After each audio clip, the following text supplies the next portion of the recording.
What do you mean by anti-aging? Ageing सिर्फ face पे नहीं होती, सेल्स आपके एजेड हो रहे हैं। Wrinkling हो रही है at the age of 30-35. Best cream कौन सी रहेगी उनके लिए? रेटिनॉल रात में सोने से पहले। रेटिनॉल एंड ट्रेटिनोइन कौन सा लगाना चाहिए? Retinol is over the counter, tretinoin is a prescription medicine. आप अपनी स्किन के लिए क्या कर रहे हैं? गुड फेस वॉश जिसमें AHAs होते हैं, then I apply vitamin C serum in the morning. उसके बाद एक मैं लाइट मॉइस्चराइजर यूज करता हूँ और उसके बाद मैं एक सनस्क्रीन यूज करता हूँ। नाइट में मैं कुछ सीरम्स यूज करता हूँ, 2 different serums at night, brightening serum alternate days and pro heal serum alternate days. उसके बाद मैं रेटिनॉल यूज करता हूँ, उसके बाद एक अच्छा सा moisturiser. What do you do for your hair? I started minoxidil some 10 years back and I got rashes। अगर कोई हेयर लॉस के लिए आता है, what is the invasive procedure? PRPs हैं, GFCs हैं, एक्सोसोम्स हैं, रीजनरा स्टेम सेल बेस्ड ट्रीटमेंट है, बहुत तरह के मीजोथेरेपीज हैं। So it's a very specialised treatment.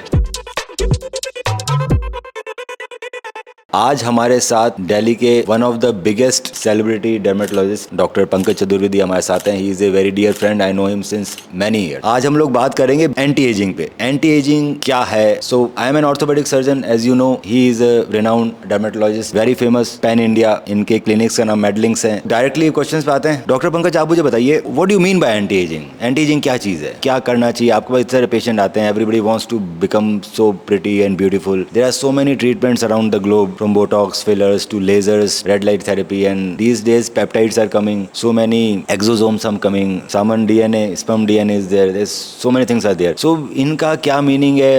What do you feel कि अगर आपके पास कोई आए, जैसे कल को मैं आता हूँ कि सर जवान बना दो, then what you will do? Anti ageing primarily कोई भी ऐसा प्रोसेस जो आपके इंटरनल एजिंग प्रोसेस को रिवर्स करे, उसको एंटी एजिंग बोलते हैं। एजिंग सिर्फ फेस पे नहीं होती। लोगों को लगता है एजिंग मींस कि वो चेहरे पे जो झुर्रियां दिख रही हैं, that is ageing. That is not ageing. Ageing is cellular ageing. Cells आपके एजेड हो रहे हैं। उन सेल्स के मेटाबॉलिज्म धीरे धीरे उसमें स्लगिशनेस आ जाती है, वो स्लो हो जाते हैं सेल्स। उनके फंक्शंस को कैसे हम रिवर्स करें, that is real anti ageing. इसको हम बोल सकते हैं कि इंटरनल एंड एक्सटर्नल। तो इंटरनल साइंस एजिंग के होते हैं 30 ईयर्स के बाद आपकी रिकवरी स्लो हो जाती है, वर्कआउट करते हैं तो आपकी सोरनेस नहीं जाती, 2-3-4 दिन नहीं जाती, आपकी स्लीप की क्वालिटी पुअर हो जाती है, आपको दिक्कत होती है, difficulty in falling sleep, you wake up in the morning despite proper rest, you feel as if you are slow, आप अपने जोन में नहीं आ पाते हो। तो ये सारे एजिंग के साइंस है। फिर फेस पे भी आते हैं हमारे एजिंग के साइंस के। आपको दिखता है कि हाँ रिंकल्स हो गए, स्किन में वो शाइन नहीं है, अंडर आई बैग्स हो गए हैं, देन डार्क सर्कल्स शुरू हो गए, बाल कम होने शुरू हो गए। तो ageing is like affects all systems. As a dermatologist, is there is any change in your practice? आपका क्लिनिक खोले हुए काफी टाइम हो गया, it's been more than 10 to 12 years. 10 years now.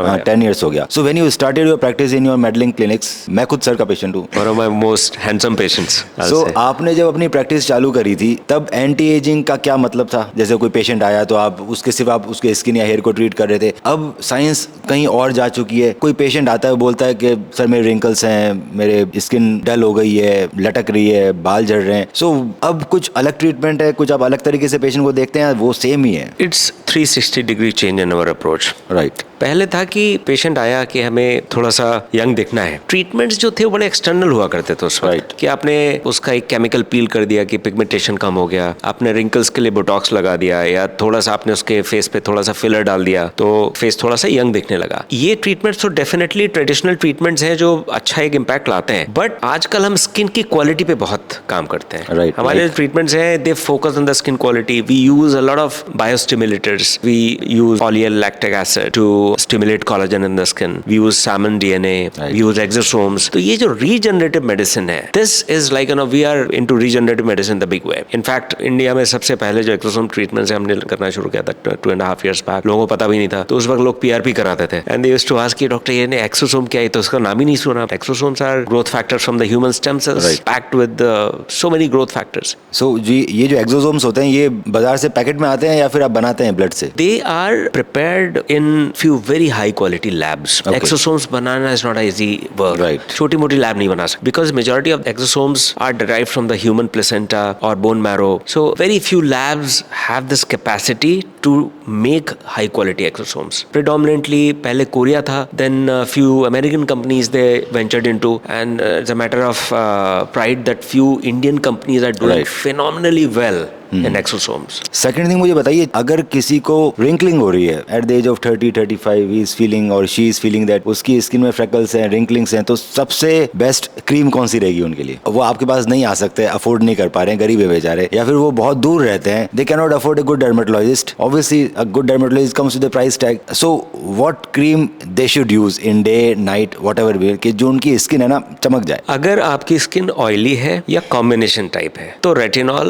रात में सोने से पहले लगाएं, आपके रिंकल्स पे अच्छा इफेक्ट आएगा। लेकिन अगर आपकी स्किन ड्राई है तो यही रेटिनॉल आपकी स्किन डैमेज भी करेगा। उस केस में आपके लिए हाइलोरानिक एसिड बेस्ड क्रीम्स रिंकल्स के लिए बहुत अच्छा काम करेंगे। दिन में क्या करें, सनस्क्रीन लगाएं नहीं लगाएं? दिन में सनस्क्रीन मस्ट है, कुछ भी लगाएं या ना लगाएं, सनस्क्रीन जरूरी है, टैनिंग को रोकेगी, और साथ ही साथ अगर सन एक्सपोजर लंबा है तो एजिंग के साइंस भी अपीयर होंगे। सनस्क्रीन, स्किन ड्राई है तो मॉइस्चराइजर भी लगा लीजिए, बेटर है। रिंकल्स के लिए जो आपने रेटिनॉल या हाइलोनिक एसिड क्रीम्स बताई, ये किस एज में चालू करनी चाहिए?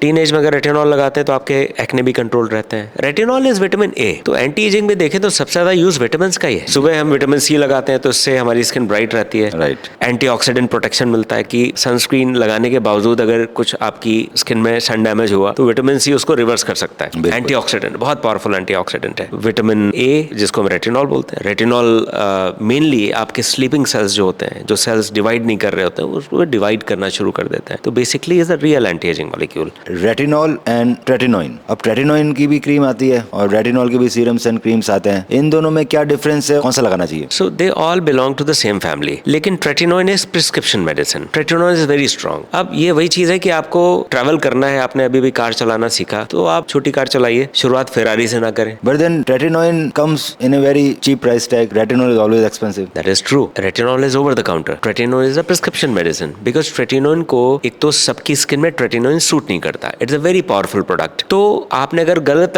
तो जितना आपको फायदा होना था ट्रेटिनोइन से उतना ज्यादा आपको नुकसान हो जाएगा, नंबर 1। नंबर 2, जिसकी स्किन ड्राई है उसको तो बिल्कुल भी सूट नहीं कर सकता ट्रेटिनोइन। तो प्राइस, अब जो भी चीजें ओवर द काउंटर है नॉर्मली वो थोड़ा सा सस्ती होती है। सो जब आपके पास पेशेंट आता है तो उसकी स्किन क्वालिटी आप कैसे पता लगाते हैं? स्किन क्वालिटी के बहुत सारे पैरामीटर्स हैं। जैसे ही पेशेंट हमारे चैम्बर में आता है तो उसके तो फेस को देख के हमें आइडिया लग जाता है what kind of skin person is having, and then when we examine we see for the fine lines, we see for the open pores, skin की इलास्टिसिटी कितनी है, लाइट रिफ्लेक्स है कि नहीं है। अब लोग बोलते हैं ग्लो नहीं है, glow is nothing as a light reflex from a smooth surface. अब सरफेस अगर स्मूथ नहीं है, उसमें रिंकल्स हैं, एक्ने स्कार्स हैं, तो लाइट तो रिफ्लेक्ट नहीं करेगी एज पर द फिजिक्स, तो उसको हम बोलेंगे आपकी स्किन में ग्लो नहीं है। चेंजेस इन द कॉम्प्लेक्शन, अगर स्किन में यूनिफॉर्मिटी नहीं है, अलग अलग शेड्स में स्किन है, तो ग्लो कोर्स नहीं रहेगा। जैसे कि मैं देख पा रहा हूँ आपकी तो बड़ी स्किन ऐसे रिफ्लेक्ट कर रही है, ऐसे लाइट चमक चमक के आ रही है। So what you do for your skin, आप अपनी स्किन के लिए क्या कर रहे हैं, उसमें सब कुछ आना चाहिए, from your food, from your what other habits for your skin, मतलब जो चीज स्किन को अच्छा कर सकती है, सिर्फ लगाना नहीं है। What treatment options, what treatment you are taking, what you are applying, what supplements you are taking, what other things you are doing in terms of stress, sleep, everything should be in detail that what you do for your skin. ये बहुत अच्छा आपने सवाल पूछा, because ज्यादातर लोग ये चीज नहीं पूछते हैं। हाँ, क्योंकि मैं जानता हूँ because as a doctor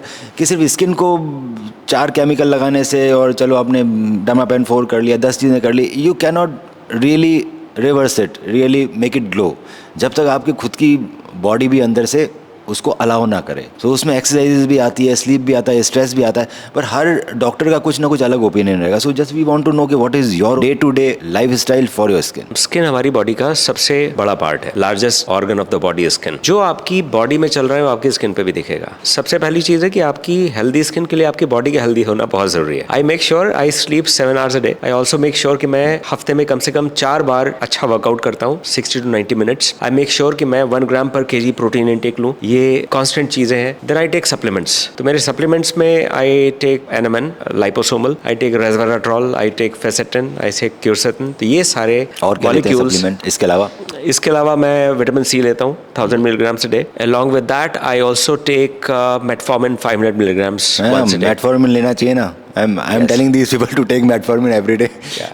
Then I get lot of Metformin is a highly studied drug which has to be taken. I take 1000 milligram metformin every day. Anti-inflammatory, takes care of your sugar spikes. Glycation is one of the greatest key cause. area. Like this is how the aging happens. Glucose आपके protein से react कर जाता है, उनको deactivate कर देता है, जैसे लोहे में जंग लगती है। It is like cooking of cells. Yeah, cooking of cells. Glycation. And metformin के अलावा berberine. Yes, berberine works very well. हाँ, scientific evidence उतना नहीं है, लेकिन berberine जो लोग metformin से जिनको gastric issue इश्यूज हैं, नहीं ले सकते, या कुछ लोगों को फोबिया भी होता है कि मेडिसिन नहीं लेना है, वो बर्बिल ले सकते हैं। मेटफॉर्मिन में गैस्ट्रिक इश्यूज ना हो उसके लिए क्या करते हो आप? First of all I avoid taking metformin in big dose, Yeah. So I take, तो मैं तो 500 मिलीग्राम ही लेता हूँ, बट जिसको 1000 mg रिकमेंड किया गया, तो 1000 एक साथ लेने के बजाय take it twice a day, take it with the food. With the food, yes, with the food important. And- इसके अलावा और कौन सा सप्लीमेंट ले रहे हैं आप? Vitamin D? इसके साथ मैं एक बी कॉम्प्लेक्स लेता हूँ। विटामिन डी मैं डेफिशिएंट हूँ, तो मैं normally once in 2 weeks I take 60,000 international units once a week. इस और क्या कर रहे हैं स्किन के लिए? तो हमने स्लीप बता दी, स्ट्रेस। अब स्ट्रेस का आपका इतना हेक्टिक शेड्यूल है, पहले पॉडकास्ट जल्दी होना था, फिर 6 बजे होना था, फिर 8 बजे हो रहा है because of the your patients and schedule. So how you maintain the good skin with this hectic schedule? ऐसे लोगों को तो डार्क सर्कल पड़ जाए इतना काम करना। That's true.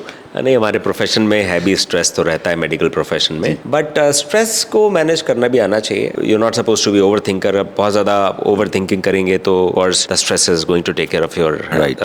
itself is one of the factor which accelerates the aging process by increasing the inflammation in the body. इसके अलावा मैं कुछ IV ड्रिप्स भी लेता हूँ। मैं NAD के IV ड्रिप्स लेता हूँ on a regular basis। Glutathione के भी मैं IV ड्रिप्स लेता हूँ, not on a very regular basis, but time to time I keep on taking them। मेरा स्किन केयर रूटीन सीजन के हिसाब से चेंज होता है। जैसे आज this season my skin care routine is a good face wash, जिसमें AHAs होते हैं, what is AHA? Alpha hydroxy acids. ये थोड़ा सा माइनर एक्सफोलिएशन करते हैं, तो आपके जो डेड सेल्स हैं वो हटते रहते हैं। Right. Then I apply vitamin C serum in the morning. Vitamin C serum के बाद मैं मल्टीपेप्टाइड सीरम यूज करता हूँ। किसी पर्टिकुलर कंपनी का यूज करते हैं vitamin C? I use from a company called as Obagi. Obagi, American company. American company. उसके बाद एक मैं लाइट मॉइस्चराइजर यूज करता हूँ, एंड आई किसी यूज पर्टिकुलर कंपनी का? मॉइस्चराइजर में यूज करता हूँ इस क्लिनिकल। इस क्लिनिकल, हाँ मैंने सुना है ब्रांड इस क्लिनिकल, यस। और उसके बाद मैं एक सनस्क्रीन यूज करता हूँ, ये भी फिजिकल सनस्क्रीन है, it has no chemicals in it. वो किस कंपनी की है? ये भी इस क्लिनिकल की है। This is a zinc based sunscreen, physical sunscreen, physical sunscreen with no chemicals आते हैं। नाइट में मैं कुछ सीरम्स यूज करता हूँ, 2 different serums at night। So अभी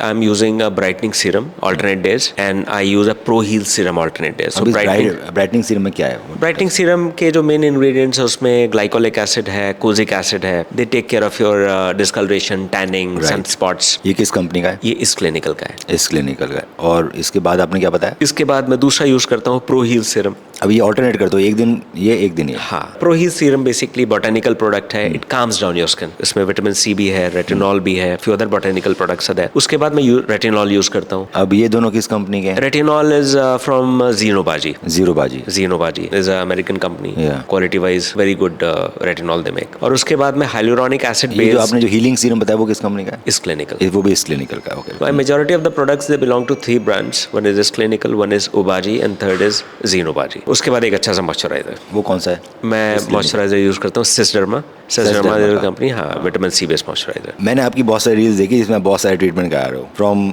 डर्मापेन 4 to I don't know what. मैं ट्रीटमेंट्स लेता हूँ, जैसे कहावत है ना कि डेफिनेटली ट्रीटमेंट लेने चाहिए। I also take dermapen 4, that's it, उसका कुछ नहीं। बट ट्रीटमेंट्स मैं इसलिए लेता हूँ because treatments actually work, and majority of the time patients think कि नहीं डॉक्टर साहब तो उससे प्रीच करते रहते हैं, they keep on telling patient treatments to the patients, he himself never takes the treatments. No, I have seen him taking treatments. Treatment on Instagram reels रोज कुछ ना कुछ। But what are these? So I take a skin tightening treatment once in a year that is called as Q-Cell Ultra Plus. It's an ultrasound based treatment. It works on your deep tissue and takes care of your jawline and your saggy skin. So this has to be taken once in a year. It's a big machine. It's a big machine. It's a Once big in machine. a year. And what is the downtime of this? एक बार लगाएंगे तो कितने दिन खराब? No downtime. No downtime. Zero downtime. Zero downtime. अच्छा, उसके अलावा? उसके अलावा I take 1 treatment every 15 days। 15 दिन में एक ट्रीटमेंट में लेता हूँ for the glow. For example there is a treatment called as Insta Bright. हमारा खुद का एक is a protocol based treatment जिसमें एक लेजर यूज होती है, कुछ सीरम्स यूज होते हैं। So I take once in 15 days। This takes care of my discolouration, tanning, blemishes आ गए। आई ट्रैवल अ लॉट, तो उसमें अब कई बार होता है कि आप डायरेक्टली सनलाइट में है, आप सनस्क्रीन नहीं लगा पाए तो आप टैन होकर वापस आते हैं। सो इंस्टा ब्राइट या मेडलिंग्स सिग्नेचर फेस थेरेपी, ये टैनिंग को इन 1 session you'll see there is a drastic improvement in the tanning।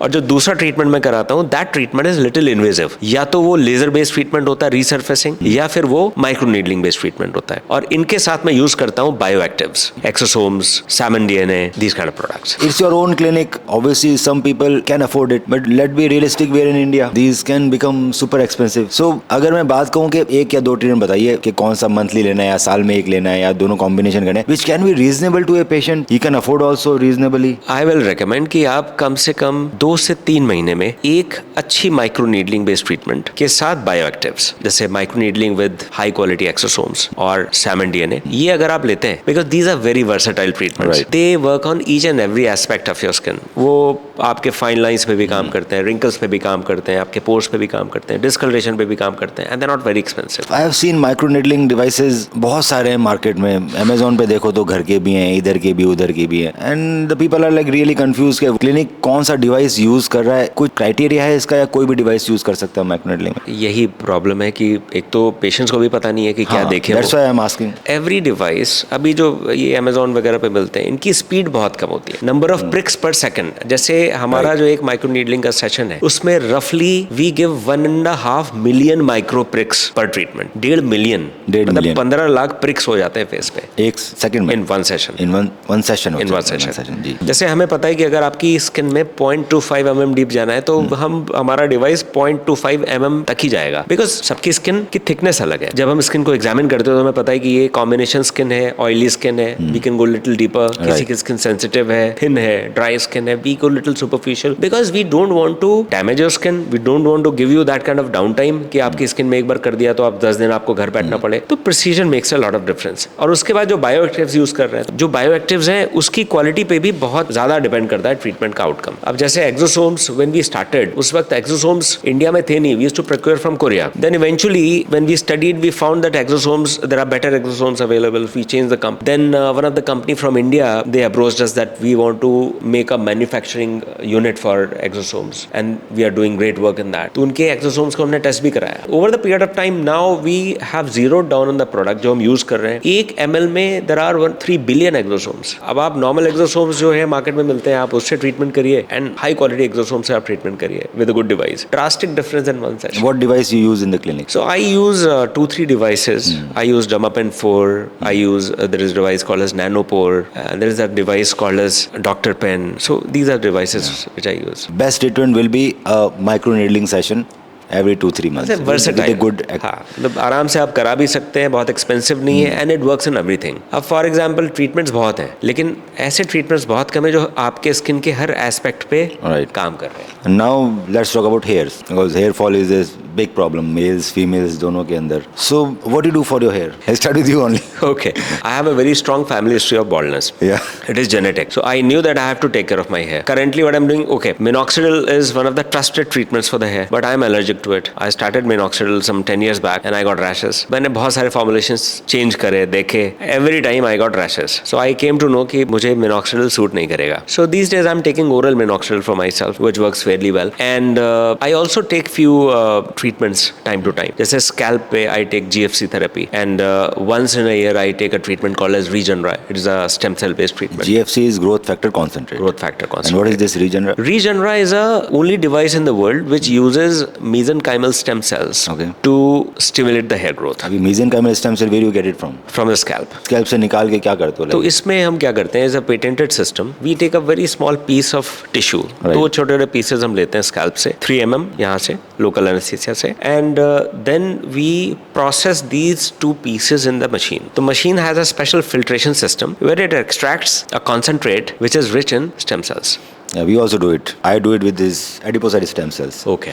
So I take out the fat. Fat has the maximum stem cells, and it works very well in cartilage regeneration. So as you are saying, the hair regeneration stem cells comes from the scalp only. If I talk about as an orthopedic surgeon, we get a lot of cartilage degeneration with the knee pain, shoulder pain, ankle pain. People want to prevent their knee replacement. So we take out the stem cells from the adipocyte, the stromal adipocyte. It works very well. So stem cell is something which is pretty new and it is gaining popularity. अच्छा, तो hair पे और आगे आते हैं. I came to you with the hair loss, right? I don't have a genetic history of hair fall. मेरी ज़्यादा नहीं है, मेरे को मेरे डैड के भी अच्छे खासे हेयर थे. मेरे कुछ cousins के hair loss है, but then I started this alopecia areata अलग अलग जगह. वो autoimmune था या stress related था, because when it happened, I remember that I was making this clinic and it was a stressful time to make something new. And उसी समय वो चीज़ develop हुई थी and I got like 6-7 patches. Thanks to Dr. Pankaj, I'm all right now. So obviously I'm using minoxidil as well. So I use minoxidil initially every day, then I tapered down to क्योंकि उसे dandruff बहुत हो गया था मेरे को. सो minoxidil का problem क्या है कि जब भी लगाता हूँ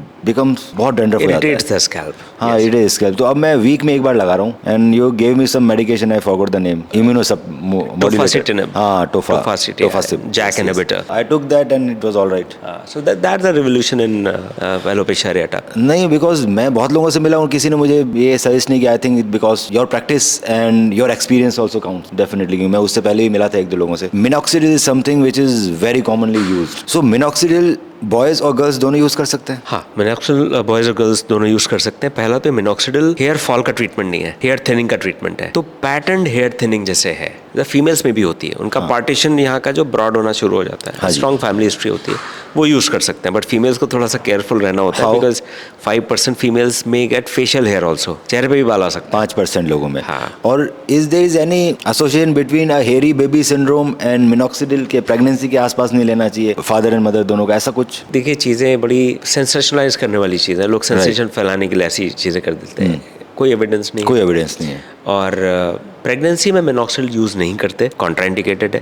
प्रेगनेंसी में अगर प्रेगनेंसी से पहले यूज़ किया है तो प्रेगनेंसी से हेरी बेबी तो नहीं हो सकता. राइट. और फादर का भी कोई ऐसा इम्पैक्ट नहीं आता अगर फादर मिनॉक्सिडिल यूज़ कर रहा है. कोई ऐसी रिकमेंडेशन नहीं है कि बेबी प्लानिंग से पहले फादर को भी रोकना होता है. ओके, ऐसा कुछ नहीं है. कुछ भी नहीं है. कुछ भी नहीं. So minoxidil is one of the like safest. If you can tolerate well then you can. Absolutely safest, most economical. कैसे यूज करना चाहिए? They have to use every day या alternate day? What is go to regime? Ideally minoxidil तो daily use करना चाहिए. Daily use करना चाहिए. और अगर इतना डैंड्रफ हो रहा हो तो क्या करे इंसान? डेली शैम्पू करिए, क्लीन इट एवरी डे. नहीं, मैं अपने सवाल पूछ रहा हूँ क्योंकि मैं भी तो पेशेंट हूँ. So basically I started using minoxidil और मेरा पूरा टी शर्ट भर जाता था. It was big big flakes coming, छोटे मोटे भी नहीं. So then what is the treatment of that? Scalp को क्लीन रखें. नहीं, obviously I was washing at least twice in a. तो इसमें मतलब यहीं पे डॉक्टर का रोल होता है कि आप first of all we'll see what kind of scalp is there. आपके स्कैल्प की स्किन कैसी है, accordingly will give you the formulation of minoxidil. अब मिनॉक्सिडिल के बहुत सारे फॉर्मुलेशंस हैं, अल्कोहलिक भी है, नॉन अल्कोहलिक भी है, एक्वस भी है, कुछ जेल बेस भी है. तो स्कैल्प की स्किन को देख के हम डिसाइड करते हैं कि आपको कौन सा फॉर्मूला सूट करेगा. उसके अलावा देन वील सी कि आपके स्कैल्प का ऑयल सिक्रीशन कितना है, ऑयली स्कैल्प है, डैंड्रफ प्रोन है, स्कैल्प में इन्फ्लेमेशन तो नहीं है. अकॉर्डिंगली हम शैम्पू आपको रिकमेंड करेंगे. तो डर्मेटोलॉजी एक ऐसी ब्रांच है जिसमें चीजें आसान बहुत लगती हैं, लेकिन ये सबसे कॉम्प्लिकेटेड ब्रांच है क्योंकि इसमें डायग्नोसिस विजुअल है. Right. आप देख के डायग्नोस कर सकते हो. I know when I came to you, you were inserting some camera which has a big zoom and you are showing me on your MacBook. वो क्या था? It was a trichoscope. A trichoscope, yes. So that is useful after that. तो आजकल तो जैसे hair loss के patients आते हैं तो we have a very high end tool with us. What is that? Developed over the period of time is called as AI scan. AI scan, okay. हाँ, तो हम स्कैन करते हैं और स्कैन के बाद जब आपका ट्रीटमेंट शुरू करेंगे उसके बाद हम फॉलोअप के लिए जब आपको बुलाएंगे तो we'll do the AI scan. AI scan will tell how much improvement has happened. You can see it through your eyes. So it gives you objective improvement कि आप कहाँ पे आ चुके हैं. इसका अब अगर कोई अब हेयर लॉस के लिए आता है sir, what is the invasive procedure? यहाँ पे उसको मशीन से टू, और definitely hair transplant is one of the thing which happens in your clinic. Hair transplant के अलावा उससे ट्रांसप्लांट से पहले आप क्या क्या ट्रीटमेंट कर सकते हैं हेयर ग्रो करने के लिए apart from minoxidil and other? सबसे इंपॉर्टेंट चीज़ है diagnosis. There are more than 40 reasons why people lose hair. तो पहले हम ये देखते हैं कि ये हेयर फॉल का इशू है कि हेयर थिनिंग का इशू है. हेयर फॉल का इशू है तो उसमें majority of the cases they have something associated with that. या तो थायराइड के इशूज हैं, मेटाबॉलिक इशूज हैं, nutritional issues are there, stress induced is there. तो इनको हम देखते हैं, आइडेंटिफाई करते हैं what is the cause, then we treat. अगर हेयर थिनिंग है then we see why the hair thinning is happening, whether it is because of male pattern baldness और it is because some other disease. जो hair loss है वो scarring है कि non scarring है. तो नॉन स्कारिंग है that means there is a good scope of improvement after the medicine. अगर स्कारिंग एलोपेशिया है तो उसमें जो बाल चले गए वो वापस नहीं आते, लेकिन उसका ट्रीटमेंट बहुत एग्रेसिव करना होता है क्योंकि अगर उसको हमने रोका नहीं तो बाल बड़ी रैपिडली जाते हैं. एंड देन अकॉर्डिंगली फिर हम उसमें डिसाइड करते हैं कि किस तरह के मेडिसिन आपको देंगे. फिर उसके बाद थेरेपीज हैं. थेरेपीज में PRPs हैं, GFCs हैं, एक्सोसोम्स हैं, रीजनरा स्टेम सेल बेस्ड ट्रीटमेंट है, बहुत तरह के मीजोथेरेपीज हैं. So it's a very specialised treatment. कौन से विटामिन्स लेने चाहिए अगर आप हेयर फॉल हो रहा था? अगर हेयर फॉल हो रहा है तो सबसे पहले तो आप अपनी डाइट को देखो कि उसमें it should be a balance diet. Protein intake adequate होना चाहिए क्योंकि बाल हमारा प्रोटीन का स्ट्रक्चर है. Okay. हरी सब्जियां खाएं, सीजनल फ्रूट्स. तो ये तो आपके डाइट पे हो गया. उसके बाद आते हैं विटामिन्स में. विटामिन्स में अगर सप्लीमेंट्स हैं तो sulphur containing amino acids based supplements होते हैं, थोड़ा सा बायोटिन ले लीजिए, मैग्नीशियम, कैल्शियम, तो ये चीजें मस्ट है हेल्दी हेयर के लिए। Anything else you want to tell our? तो मेरा ये सजेशन है कि अगर आपको हेल्दी स्किन या ग्लोइंग स्किन और ग्लोइंग हेयर चाहिए, अच्छे बाल चाहिए, तो उसकी शुरुआत होती है हेल्दी बॉडी से। अगर अंदर से आप हेल्दी नहीं है तो आप एक्सपेक्ट मत करिए कि ग्लो आपके फेस पे आएगा, और आ भी जाता है अगर ट्रीटमेंट से तो वो बहुत लंबा चलेगा नहीं। Fitness, healthy diet, good lifestyle, stress कम करना सीखिए। एक अच्छा आपके पास डर्मेटोलॉजिस्ट होना चाहिए जो आपको टाइम टू टाइम गाइड करे। जरूरी नहीं कि आप महंगे ट्रीटमेंट्स लें, 3 से 4 महीने में एक बार चले गए, सीजन चेंज हुआ अपना, आप स्किन केयर उससे बोल दीजिए कि स्किन केयर बना दीजिए। That's the most important thing. Diet के साथ कुछ सप्लीमेंट्स भी है, आप बहुत अच्छी अगर आपकी लाइफस्टाइल भी है, after the age of 30 require some push. So मुझे बताइए सप्लीमेंट्स में what do you think about NMN? हमारी बॉडी सेल का जो एक पार्ट है उसको बोलते हैं mitochondria. Right. Mitochondria is a power house of the cell, आपके पूरे मेटाबॉलिज्म को वो ड्राइव करता है। Mitochondria they start getting weaker as we cross the age of 30। अब माइटोकॉन्ड्रिया का जो फंक्शन होता है वो डिपेंड करता है एक मॉलिक्यूल पे जिसको बोलते हैं NAD। We know after the age of 30 the level of NAD goes down.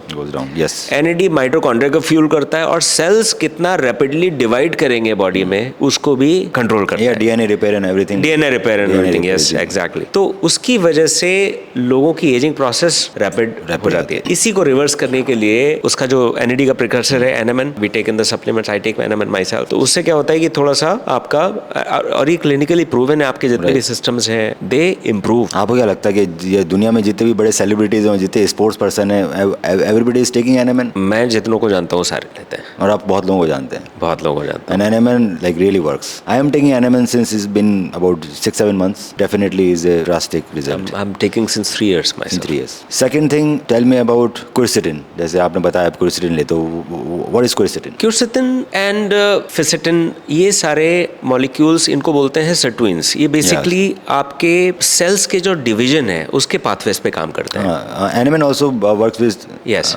certain pathway. तो जैसे जैसे हमारे सेल्स डिवाइड करते हैं वैसे वैसे उनके डिवाइड करने की जो स्पीड है वो स्लो होती चली जाती है। Right. इसी को एजिंग इसी को बोलते हैं। एजिंग बोलते हैं। तो इस चीज़ को रिवर्स करने के लिए क्यूरसेटिन is a very good molecule. साथ ही साथ क्यूरसेटिन हमारी बॉडी का इन्फ्लेमेशन भी कम करता है। सो अगर आप 1 महीना क्वेरसेटिन खाएंगे तो क्या चेंजेस होगा बॉडी में? सबसे पहला चेंज तो आप देखेंगे कि आपका जो ब्रेन फॉग है, you will see that your brain fog gets better, sleep quality gets better, your recovery gets faster. ये 3 चीजें बड़ी कांस्टेंट है। सबसे पहले चेंजेस है, the first change you will see that your recovery gets faster. इसके अलावा let's talk about ALA, policosanol. ALA is a we know is a precursor of glutathione. हमारी बॉडी में इज अ एंटीऑक्सीडेंट जो होता है glutathione होता है, तो is a very good molecule. Antioxidant है, सेल्स को डिटॉक्सिफाई करता है, लिवर के लिए बहुत बढ़िया सपोर्ट का काम करता है। इनफैक्ट जिनको लिवर डैमेज का इशू होता है, कोलेस्ट्रॉल मैनेजमेंट pretty good है। LDL कम करेगा, HDL इंक्रीज करेगा, शुगर स्पाइक को कंट्रोल करता है कई बार। What do you think about creatine monohydrate? Controversial, but majority of the evidence is in the favor of creatine. Yeah. Do you take it? I have just started a month back. Just started, only 1 month. कितना milligram? Gram, sorry. How much gram? So I'm taking 5 milligrams. I am taking at least 10 to 15 every day because there is a strong scientific evidence, strong means strongest, that creatine is something which one has to take at any age. Why? Because as you age, the muscle growth really decreases. आपकी muscle growth होगी ही नहीं without the supplement. So if you are taking creatine, definitely your muscle growth will be much better. You can start retaining the muscle. आप कम workout करोगे, ज़्यादा muscle retain करोगे. Second thing, now the evidence is coming that it is, if you are taking about 10 ग्राम के आसपास अगर ले रहा हूँ, 10 to 20 ग्राम के आसपास per day, then it is helping your brain as well. It is going to prevent your Alzheimer's, your dementia, your depression. Your focus will be very clear, and specifically brain injury. The rugby players who are taking creatine, they have the less brain injury as compared to the rugby player who are not taking creatine. वो concussion जो होता है उनको, creatine prevents the concussion. Is a big scientific evidence in the rugby players. So brain injury होने के chances कम होते हैं। अब बाकी तो है ही benefit. And what about precautions somebody should take? जैसे creatine, अब मैं तो 5 मिलीग्राम ले रहा हूँ, but I was thinking to increase. The study you are quoting, in fact, few people told me this. So I study a lot. तो मैंने पिछले 6-8 महीने में बहुत पढ़ा creatine के बारे में, and then eventually I started. तो क्या precautions लेने चाहिए अगर कोई 10 mg creatine ले रहा है? Precaution एक तो माइंड सेट का होना चाहिए कि अगर आप कभी किडनी फंक्शन टेस्ट कराएं और आपका बढ़ा हुआ है एलिवेशन क्रिएटिन, तो डोंट बी वरीड वो because of the supplement. This is the first precaution. Second precaution is just keep you well hydrated, which is important. यही 2 चीजें, और उसके लिए कुछ चाहिए नहीं. दिस इज कुछ लोग बोलते हैं ग्लूकोज के साथ लो, ये लो, वो लो, plus please don't take glucose, take it with water. Why you want to load yourself with उल्टा कर रहे हैं ना, आप एक तरह से क्रिएटिन ले रहे हैं, आप ग्लूकोज भी ले रहे हैं। मतलब ये just keep the myth out, better रहता है for better absorption, you take it after your workout पानी के साथ, विच इज द बेस्ट। और प्रिकॉशन कुछ नहीं, what I have started is using plant protein these days because I feel anything from animal is not anti aging, it induce inflammation in the body. Lot of animal proteins have so much of BCAA जो branch है amino acid इतना ज्यादा होता है that you start getting aging. So animal products I have stop, not stop, I eat non veg, I love dairy also, but हाँ minimize कर दिया मैंने। एंड मैं प्रोटीन्स वे प्रोटीन बंद करके I started with the plant protein which is a bit better than whey protein. Why? Because anti-aging comes with a vegan diet. That is a norm. You can't have anti-aging on a non-veg diet. As per most of the anti-aging gurus in the world. Red meat is definitely associated with the, especially if the red meat is cooked on a high temperature, the creatine of red meat gets converted into nitroso compounds and they are carcinogenic. Definitely carcinogenic. So that is the reason जितने भी red meat eating belts हैं, अब जैसे आप देखिए Kerala is number 1 in terms of cancers in India. Cancer capital is Kerala. हमें ये लगता है कि केरला तो बड़ा ग्रीन है और बड़ी वहाँ पे हेल्दी चीजें हैं, but it's all because of red meat. What about fasting? What is your food habits? What do you eat? By default, I follow intermittent fasting. अभी कैसे शुरू हुआ? So I have a very busy schedule. I wake up in the morning at 8 o'clock and after that I go to the gym at 9 and till 11 I work out. I come back, then I have to rush to my clinic. So I skip my breakfast. I don't take breakfast. आपने breakfast skip किया, पर कुछ लेते हो आप? Black coffee, I can see you. I take black coffee and I take my protein shake. But that is not fasting then. But protein shake doesn't have any glucose or any kind of But it has calories. Sugars. Calories. Protein is calories. No, it's like a highly any calorie. तो अब उसके बाद मेरा जो lunch होता है, that's my first meal and I take lunch at 3 p.m. तो मेरे जो खाने की विंडो है 3 p.m. I take my lunch and at 9 o'clock I take my dinner. So between 3 to 9 I do not eat anything.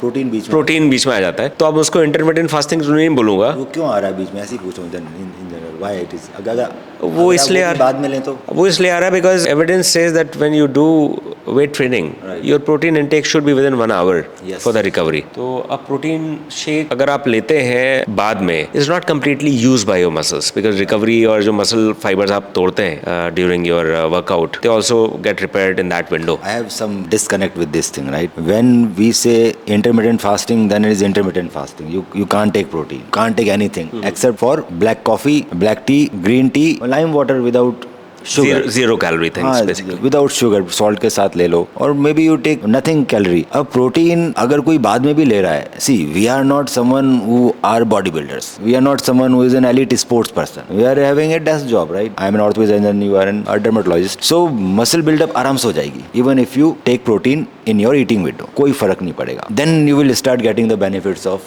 intermittent fasting. Once you take protein, वो सब energy में convert हो जाता है. The people पूरी body mobilize कर देगी, apoptosis रुक जाएगा. So वो आपको कुछ तो फायदा मिल ही रहा है क्योंकि आप ओवर ईटिंग नहीं कर रहे. See, intermittent fasting भले ही नहीं हो रहा, but your calorie restriction तो हो रहा है ना. You are just 2 meal a day, which is a very good thing. Anything you want to ask me? What is your eating schedule and workout schedule? I am following intermittent fasting since I think 8-9 years. I started along. So मैं क्या करता हूँ, रात को मैं जब भी खाना खाऊँ 10 बजे 11 बजे, उसके बाद मैं सुबह ब्रेकफास्ट नहीं करता. Because for me skipping breakfast is much more easier than skipping dinner. I understand dinner skip करना is best. पर मेरे को नींद ही नहीं आएगी तो फायदा क्या उसका? मेरे को नहीं आती नींद obviously. So I skip breakfast. I drink black coffee. अब कोई लोग बोलते हैं ब्लैक कॉफी पीने से पेट में ये होगा, जलन होगी. हाँ होगा, मेरे नहीं होता. मेरे नहीं होता तो I am fine with it. जिसको हो रहा है मत करो. So then I take my first meal when I go home. When I go home it can be 2, it can be 4. Before eating my food, सबसे important है diet का, anti ageing diet का, is intermittent fasting. Second important diet है कि हमें vegetables लेनी है, बहुत सारी कलरफुल वेजिटेबल्स. अब आप कितनी वेज खा लोगे सब्जियां, is difficult. So what I do के जो भी सीजनल वेजिटेबल्स है, मेनली बीटरूट, आंवला, ये उसमें होता ही है, और बाकी भी जो ब्रोकली है, करेला है, पालक है, जो भी आ रहा है मेरे घर में, उसको उबाल के पीस के मैं पी जाता हूँ. सो मेरे फ्रिज के अंदर 2-3 ग्लास भरे पड़े रहते हैं हमेशा, वेजिटेबल ग्राइंड करके बिना छाने. उसमें सिनेमन रहता है, काली मिर्च, नमक रहता है, थोड़ा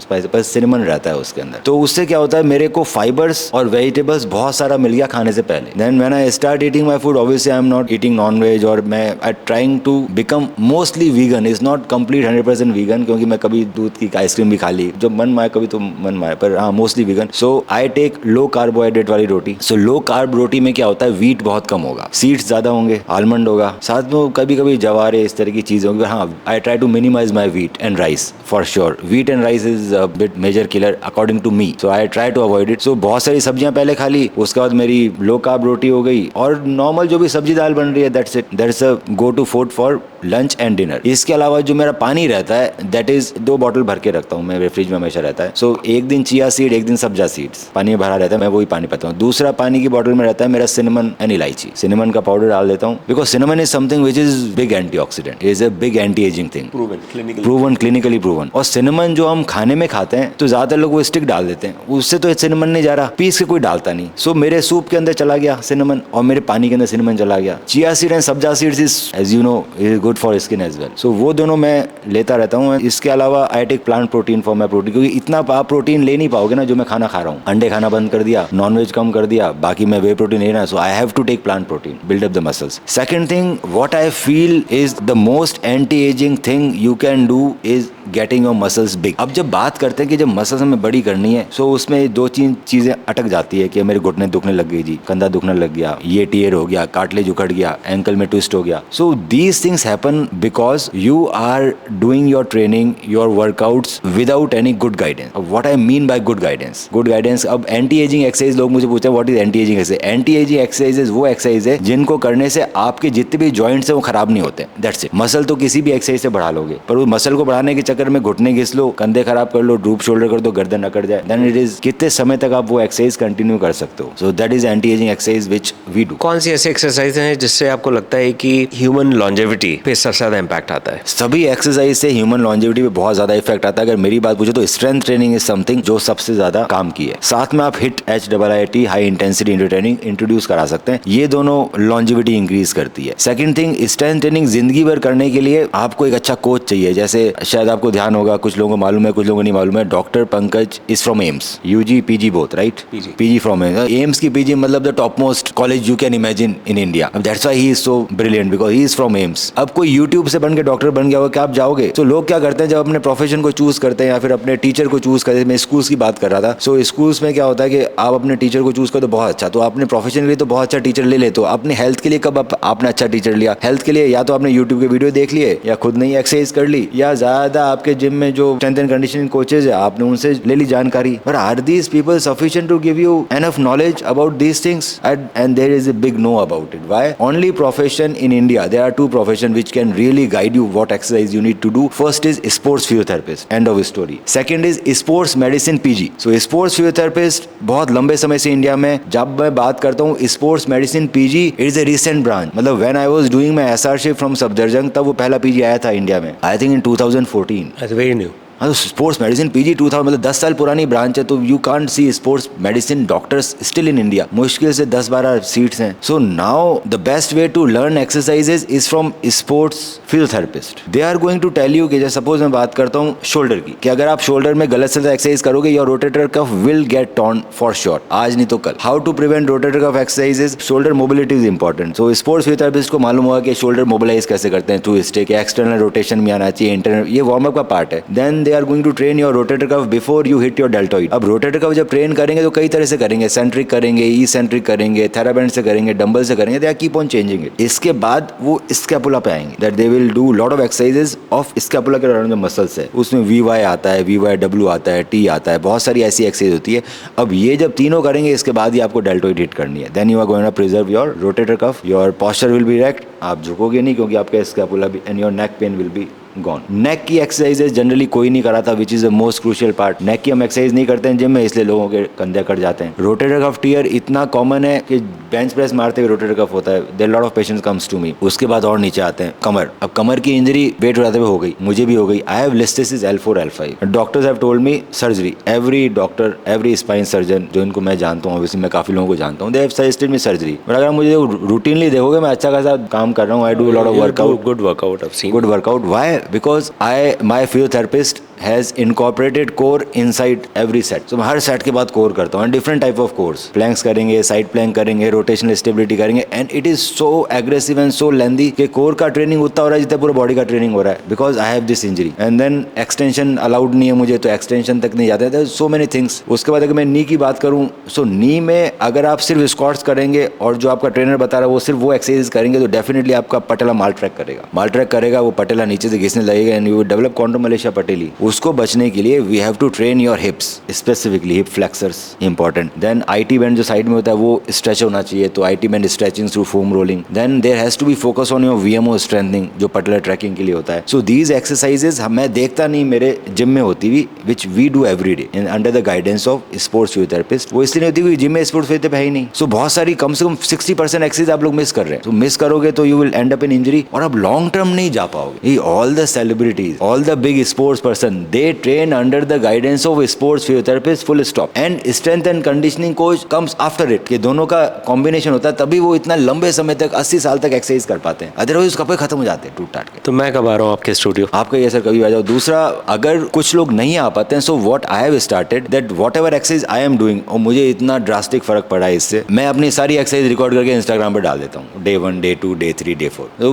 the people can just follow those exercises. That is a basically whole body exercise. Second, I do definitely take lot of supplements. Like muscle growth के लिए मेरा go to supplement creatine monohydrate is very important. Then plant protein, मैं whey protein बंद कर चुका हूँ. Plant protein is good. Then I take lot of supplements like NMN, ALA, polycosanol. Polycosanol is something which comes from sugarcane and it's a good antioxidant and it works well with muscle development. Polycosanol has a big role in muscle development. Cinnamon is important. Green tea extract I take before important modeling consignment. I do sometimes. So मुझे मालूम है कि मेरे को 1 महीने के में या 15 दिन के अंदर अपना weight lose करना है. If I want to look sharp, then I will go on green tea extract. I will not go for a fat burner or something else. Just green tea extract, which works very well for lean body mass. बाकी skin और hair तो sir संभाल लेते हैं मेरी. Doctor Pankaj take से skin. मैं देखता रहता हूँ आपका वर्कआउट और बड़ा डिफरेंट रहता है। तो मैं जब वर्कआउट करता हूँ मैं देखता हूँ कि मैं बड़ा ट्रेडिशनल वर्कआउट कर रहा होता हूँ। नहीं, आप यू आर वर्कआउट बड़ा अलग है। यू आर बिकॉज वो वर्कआउट मैंने नहीं बनाया एज ए डॉक्टर, हमें किसी ने नहीं पढ़ाया डॉक्टर साहब कि हमें क्या वर्कआउट करना है। मैंने खुद से वर्कआउट किया, इस वजह से मेरे नी और बैक में इंजरी हो चुकी है। इंजरी होने के बाद मुझे समझ में आया कि सेटअप तो हमारे पास भी है, why don't you use it. So ये सेटअप तो मेरे पास 2 साल से है, but then I started using it since few months. मेरे को 3 महीने हुए यूज करते हुए and then I am very happy right now. Why? Because kind of training which I get, I think it is nearly impossible for most of the people. So जब लोगों के लिए इम्पॉसिबल है वो ट्रेनिंग अचीव, क्योंकि अगर आप एक अच्छा स्पोर्ट्स फिजियोथेरेपिस्ट ढूंढते हो ट्रेनिंग करने के लिए, first of all sports physiotherapist in a gym setup is rare. Gym में आपको स्ट्रेंथ करनी, और अगर आप किसी बड़े फिजियोथेरेपी सेंटर में जाते हो, minimum charges will be 3000 rupees per session. आपको रोज एक्सरसाइज करनी है, सपोज आप 20 दिन एक्सरसाइज करना, तो 20 दिन 3000 rupees per session is like at least 70,000-80,000 rupees per month you have to spend. Not very practical. Yes, celebrities can afford it, but what about common people? That's why they get a lot of injuries. So I started posting my routine in Instagram. यार देख लो, सब लोग देख, जो मैं कर रहा हूँ everybody can do it. Wonderful. ठीक है डॉक्टर साहब, it's very good meeting you and we want to gift you something. Thank you. It was very enlightening. This is for you, your few favorite supplements. Wonderful, from wonderful. Rivers. Yeah. What we have in it: NMN, quercetin, and ALA. Same supplements. Same supplements. Wonderful. Very nice. Thank you. So this is we have started this company a few months back, and these are dual tested for purity. I know you get your supplement from USA, but these are also 100% pure. No, absolutely. Indian manufacturing is getting better day by day. Day by day, yes. अब वो तो मेरे The raw material is coming from USA only, but then packaging and everything happens here.